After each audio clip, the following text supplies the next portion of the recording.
I found something yesterday interesting. It's called FedNow. Here's how it works. Cut one. Today, people and businesses expect to make and receive payments at the click of a button any time of the day, every day of the year.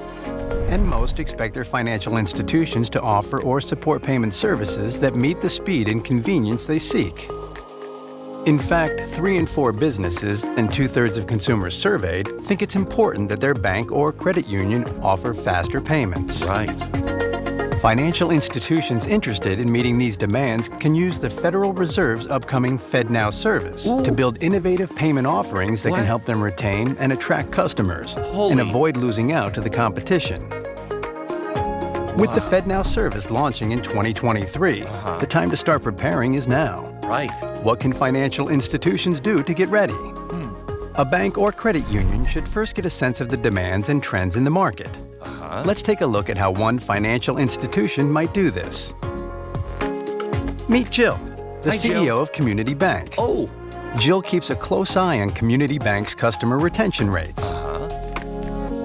She was surprised to see new research showing that nearly 2/3 of businesses and 1/3 of consumers indicated they would factor access to faster payments into future decisions on whether to switch financial institutions. Dumb polls are they taking?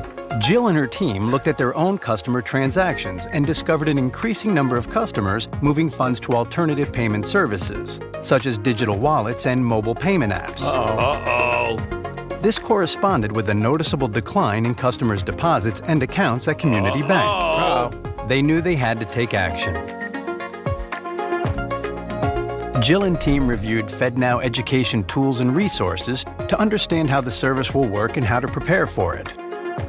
They also learned about instant payment use cases, including account-to-account transfers, bill pay, and person-to-person transactions. Stop. These just resources. So the FedNow system is taking applicants beginning next month, and they're launching this July for your independence, for your freedom, for your security, for your benefit. And so now you can go to one of these banks. You might meet Jill. Did I introduce you to Jill from Community Bank?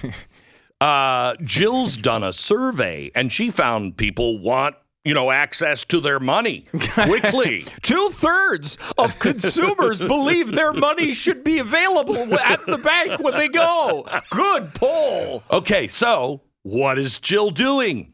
Jill's going to the Fed and saying, can we have your non-blockchain system and have it so we can give everybody a credit card or a bank card, and it won't say FedNow on it, but it'll be the engine of FedNow, where they just swipe their card and instantaneously they can buy something.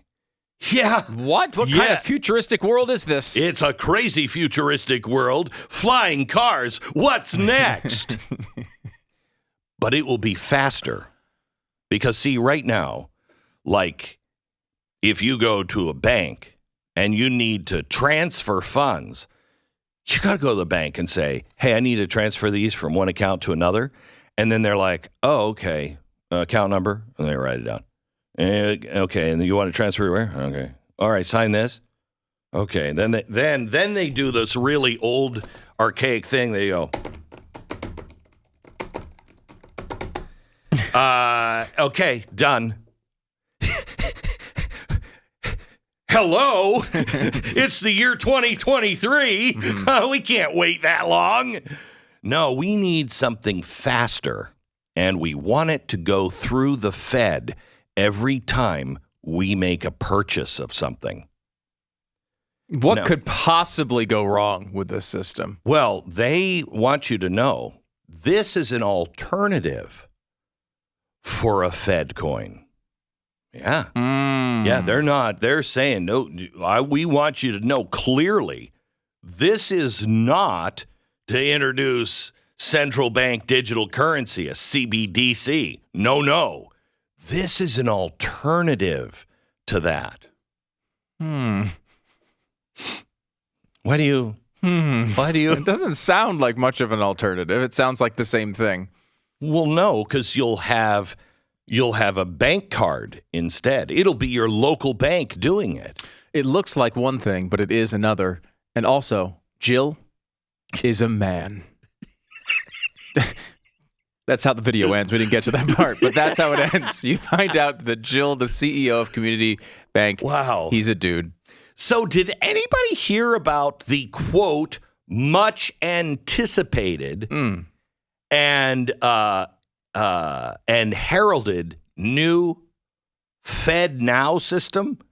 Have you been waiting? Because I didn't even know about it. No. In fact, I thought all of this was a conspiracy. The video was from 2021.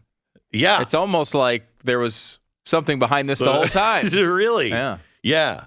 Isn't it weird that it's like, hey, everybody, we're going to do this in April. And banks, if you're having a liquidity problem, your answer is just over the horizon with FedNow. Wow. What a coincidence. But remember, this has nothing to do with a Fed coin, because that would track every dime that you spend. Oh, and some other things that you should probably be aware of. I'll tell you about that in 60 seconds. But we've been telling you about the Uniform Commercial Code. I know kids are running. Wait, Dad, is he talking about the UCC again? Turn it up. I know, it's so exciting. But the Uniform Commercial Code is the UCC is something that we use to just make everything compliant with each other, easy to do business with each other. It's been around forever, and they change it from time to time. But they've just made a major change regarding CBDC. It is changing the definition of money to include the Fed coin, which definitely is not happening. It's just FedNow, which is an alternative. Anyway, it's really important that you stop this dead in its tracks. However, we have been talking to some attorneys and everything else, and there's more to this than met the eye. When you put money into a bank, you are taking real physical cash that you possess or can possess, and you're giving that over to the bank as a deposit. When you do that, you give the bank control of that money. So as soon as you give the money to the bank, you're really no longer the owner of that money. The bank has that money. You become a liability, somebody they have to pay back. That's the way the law is written. The bank owns the money, and you're still entitled to get the money back, of course, and to use the deposit account to cover expenses. But you're no longer the owner of the money. This is why the bank has the right to lend the money to somebody else without checking with you first. If you want to take the money out of the bank account, you take ownership again. You're like, I don't like you, Mr. Banker. I'm going to go see Jill at Community. Was it Jill? The guy at Community. Jill at Community Bank. Community Bank. You take your deposit out, you take it in cash, you walk away, and you go over to see Jill. Hey, Jill. Oh, Formerly Jim. You want to open up an account with us? Okay, here's the problem with central bank digital currency. There is no physical cash. Even with Bitcoin, you can take it on a thumb drive and you stick it in your pocket. Or you can move it from, one off-ramp to another. Just memorize your seed phrase. That's all you... Yeah, you got to do a bunch of different things. Okay, but it's yours. But CBDC is electronic, and it's only in FedNow. It's only in the Federal Reserve System. So, let's see. Is that a FedNow in your pocket, Jill? Or are you just happy to see me? Theoretically, a digital currency could be designed so you could download it on a hard drive, store it on a private digital wallet or something, but that's what FedNow is getting rid of. So there's no chance that CBDC is going to be designed this way. Now, that means your deposits, once you deposit them in the bank with the Fed, that makes the deposits not money. Therefore, you don't own it. The institution controlling the platform, either the private banks or the Feds, would own it. You would own no money. It would be the people who control the platforms. Oh, you mean like you'll own nothing, you'll have no privacy, and you'll love it? Well, yes, 2 of those 3 things are true.